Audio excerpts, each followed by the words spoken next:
മഴ തോരും മുമ്പേലാണെങ്കിൽ സ്റ്റാലിനെ തിരിച്ചറിഞ്ഞ അലീന, അച്ഛനാണെന്ന് മനസ്സിലാക്കിയ അലീന സ്റ്റാലിനോട് ദേഷ്യപ്പെടുകയാണ്.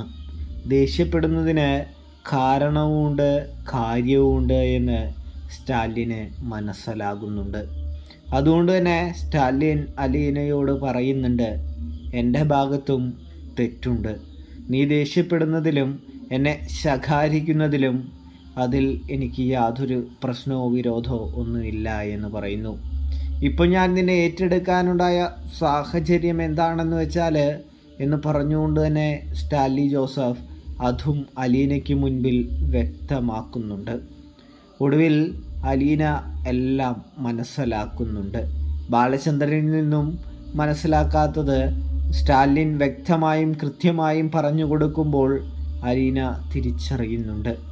ഒടുവിൽ സ്റ്റാലിൻ്റെ അടുത്ത് ബാലചന്ദ്രൻ പറയുന്നുണ്ട്, ഇവളെ അധികം വേദനിപ്പിക്കരുത്. ഒരു ചെറിയ കാര്യം പോലും ഇവളെ വളരെയധികം വിഷമിപ്പിക്കും, സങ്കടപ്പെടുത്തും. ഇവളെ സ്നേഹിക്കണമെന്ന് പറയുന്നു. അല്ലെങ്കിൽ എന്നെ ഇങ്ങോട്ട് വീണ്ടും വരുത്തരുത് എന്നുകൂടി ബാലചന്ദ്രൻ ഓർമ്മിപ്പിക്കുന്നൊരു കാഴ്ച കാണാൻ കഴിയുന്നു.